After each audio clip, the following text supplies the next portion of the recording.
if you're over 50 and still doing squats to strengthen your glutes. I need you to stop and watch this first.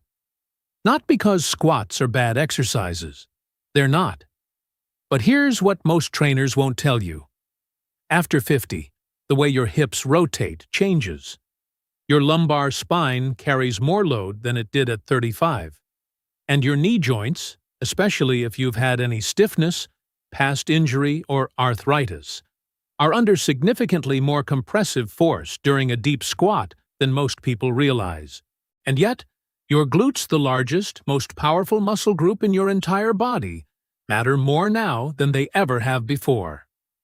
Here's why this is personal for me. I've worked with hundreds of men and women in their 50s, and the pattern I see is always the same. They're working hard, they're doing the right exercises, but they're not getting the results. Their hips still ache, their lower back still flares up, and their glutes, clinically speaking, are barely firing at all. There's actually a term for this in sports medicine. It's called gluteal amnesia, and it is far more common in people over 50 than most people know. Today, I'm going to walk you through 5 glute exercises specifically chosen for people in their 50s, science-backed, joint-friendly, and more effective at activating your glutes than a standard squat. No gimmicks, no extreme range of motion, just what actually works for your body at this stage of life.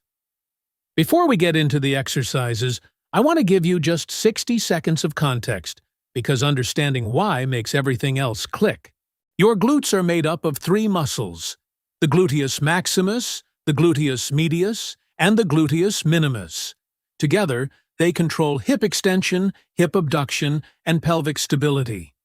After age 50, research consistently shows that glute activation declines, not because the muscles disappear, but because of neuromuscular changes.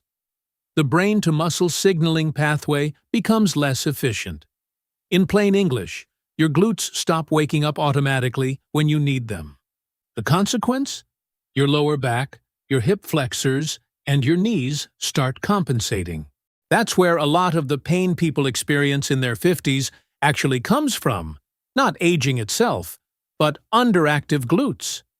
A 2020 study published in the Journal of Strength and Conditioning Research found that hip thrust variations and single-leg movements produced significantly higher glute activation levels compared to traditional back squats, particularly in adults with limited hip mobility. That's the scientific foundation for everything we're doing today. Let's get into it. Exercise 1. The glute bridge. The first exercise is the glute bridge, and before you think, I've seen this before. I want to show you exactly why most people are doing it wrong, and what a meaningful difference the correct cue makes. Lie flat on your back, feet flat on the floor, hip width apart. Your heels should be close enough that you could brush them with your fingertips. Arms resting alongside your body, palms facing down. Now, and this is the key cue most people miss, before you lift, tilt your pelvis slightly posterior. That means gently pressing your lower back toward the floor. This pre-activates your glutes and protects your lumbar spine. Inhale to prepare. Then exhale as you drive through your heels, engaging your glutes first, not your hamstrings, not your back, and lift your hips until your body forms a straight line from your knees to your shoulders. Squeeze at the top. Hold for 2 full seconds. Then lower slowly, 3 counts down, without letting your hips collapse. Why does this beat a squat for glute activation? In a squat, your quads and hip flexors are heavily recruited to stabilize the movement. Your glutes share the load with multiple other muscle groups. But in a glute bridge, the movement pattern isolates hip extension, which is the primary function of your gluteus maximus. EMG studies consistently show 20 to 30% higher glute max activation in bridges compared to bodyweight squats. For people over 50 with any knee sensitivity or lower back history, this is where you start. 3 sets. 12 to 15 reps. Rest 60 seconds between sets. As you get stronger, you can add a resistance band just above your knees, or progress to a single leg variation, which we'll cover in a moment. Exercise 2. The hip thrust, bench supported. If the glute bridge is the foundation, the hip thrust is the architecture built on top of it. This is, without question, the single most effective glute-building exercise supported by research at any age. But for people over 50, the setup matters enormously. Sit on the floor with your upper back resting against a sturdy bench or couch. A folded yoga mat or pad across your hips will make this significantly more comfortable. Your feet are flat on the floor, roughly hip-width apart, knees at about 90 degrees when you're at the top position. Inhale. Then exhale and drive your hips upward by squeezing your glutes, not by arching your lower back. This distinction is critical. If you feel this in your spine, your pelvis is anteriorly tilting. Tuck slightly. Think about driving your pelvis up, not your chest up. At the top, your shins should be vertical. Your gaze goes straight ahead, not up at the ceiling. Hold 1 to 2 seconds. Lower with control. Do not let your hips touch the floor between reps. Keep constant tension on the glutes. A landmark study by Brett Contreras, widely considered the world's leading expert on glute training, demonstrated that the hip thrust generates peak glute activation of up to 220% of maximum voluntary contraction. That is nearly double what a back squat produces. For our age group, an additional benefit, there is zero spinal compression in this movement. Your spine stays neutral throughout. Your knees are in a mechanically safe position. Your hip flexors are not under load. You can do this with body weight, with a dumbbell resting on your hips, or with a barbell if you train at a gym. Start with body weight and progress from there. 3 sets, 10 to 12 reps. Rest 90 seconds. Exercise 3. Single leg Romanian deadlift, lightweight. Here's where we address something that rarely gets discussed. Balance and proprioception decline significantly after age 50. Research from the National Institutes of Health links reduced single-leg stability directly to increased fall risk and hip joint deterioration. The single-leg Romanian deadlift solves 2 problems at once. It trains your glutes, specifically the gluteus medius, the muscle on the side of your hip, and it rebuilds proprioceptive stability in your ankle, knee, and hip simultaneously. Start by standing on one leg. Hold a light dumbbell 8 to 15 pounds in the opposite hand. Soft bend in your standing knee. This is not a locked leg movement.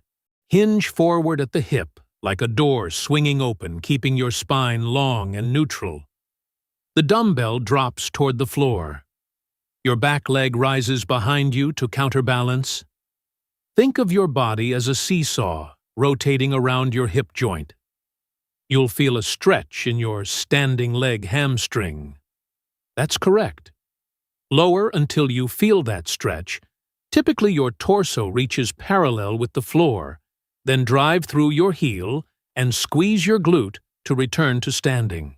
If balance is challenging at first, use a wall or a dowel for support. There is zero shame in that.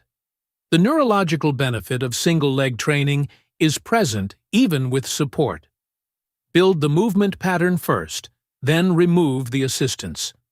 One important form note for our age group: do not round your lower back to get more range. Go only as far as your hamstring flexibility allows, while maintaining a neutral spine. Range of motion is earned, not forced. 3 sets, 8 to 10 reps each side. Rest 60 seconds between sides. Exercise 4. Lateral band walk. Here's the exercise almost nobody talks about, and it might be the most important one on this list for long-term hip health. The lateral band walk directly targets the gluteus medius, the muscle on the outer side of your hip. Here's why that matters so much after 50. Your gluteus medius is the primary stabilizer of your pelvis during walking. When it's weak, every step you take causes a slight lateral drop of the opposite hip. Over thousands of steps per day, that creates asymmetrical load on your knees, your IT band, and your lumbar spine. This is one of the most common and most overlooked causes of knee pain and lower back pain in adults over 50. Place a light resistance band around your ankles or just above your knees. Both options work. Stand with feet hip-width apart. Slight bend in the knees, hips back just slightly, as if beginning to sit. Step laterally, maintaining tension in the band at all times. Do not let your feet come together completely. Keep your torso upright, your core engaged, your steps controlled. Take 10 to 15 steps in one direction, then return. That's one set. The key mistake I see: people use too much momentum, and the glute medius never actually fatigues. You should feel a specific burn on the outer edge of your hip, not your lower back, not your inner thigh. If you're feeling it in the wrong place, slow down and reduce the band resistance. A 2019 study in the Journal of Physical Therapy Science confirmed lateral band walks as one of the highest activation exercises for the gluteus medius across all age groups, with particular benefit for adults experiencing hip instability. 3 sets, 10 to 15 steps each direction. Rest 60 seconds. Exercise 5. Step up with glute squeeze. The 5th and final exercise is my personal favorite for this age group, because it's the most functional of everything we've covered today. The step up with glute squeeze replicates what your body actually does in real life: climbing stairs, stepping onto a curb, getting up from a low surface. It's compound enough to build strength, controlled enough to protect your joints, and direct enough to ensure your glutes, not your quads, are doing the primary work. Stand in front of a stable step, box, or stair. 6 to 8 inches is the right height to start. Place your entire foot on the surface. This is critical. Your full foot, not just your toes. Now, before you push up, consciously activate your glute on that lead leg.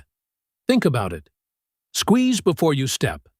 Then drive through that heel, extend your hip, and step up. At the top, bring your trailing leg up to hip height. Then pause and squeeze your glute at the peak of that hip extension. That 1-second pause is what turns this from a quad exercise into a glute exercise. Lower slowly. Control the descent. Do not just fall forward onto the step. For anyone with knee discomfort, keep the step height low. A 4-inch step is completely effective. Height is not the goal. Glute activation is. You can hold light dumbbells for added resistance, or use a wall for balance support. As with everything today, the movement quality matters infinitely more than the weight. 3 sets, 10 to 12 reps each side. Rest 60 seconds. Here's your complete routine. Exercise. 1 glute bridge, 3 sets, x 12-15 reps. Exercise 2. Hip thrust, bench supported. 3 sets, x 10-12 reps. Exercise 3. Single leg Romanian deadlift. 3 sets, x 8 to 10 reps each side. Exercise 4. Lateral band walk. 3 sets, x 10 to 15 steps each direction. Exercise 5. Step up with glute squeeze. 3 sets, x 10 to 12 reps each side. Total time with rest, approximately 35 to 45 minutes. Do this 2 to 3 times per week, with at least 1 rest day between sessions. I want to leave you with something that I think matters beyond the exercises themselves. A lot of people in their 50s have been told, or have quietly accepted, that physical decline is just inevitable, that the aches are normal, that the weakness is expected, that they should just manage symptoms, not solve them. I'm here to tell you that is not the full story. The research on muscle adaptation after 50 is genuinely encouraging. Your muscles retain a significant capacity to grow stronger, to recruit more efficiently, and to support your joints more effectively at any age, with the right stimulus. The glutes, in particular, respond well to the type of targeted, controlled training we've covered today. This is not about aesthetics. This is about walking without pain, standing up from a chair easily at 70, hiking with your grandchildren, living inside a body that feels capable and strong. That is achievable. And for many people, it starts with simply training smarter, not harder, for where your body actually is right now. If this video was useful to you, please consider sharing it with someone in your life who might need it. And if you have questions about any of these movements, drop them in the comments. I read everyone. Take care of yourself. I'll see you in the next one.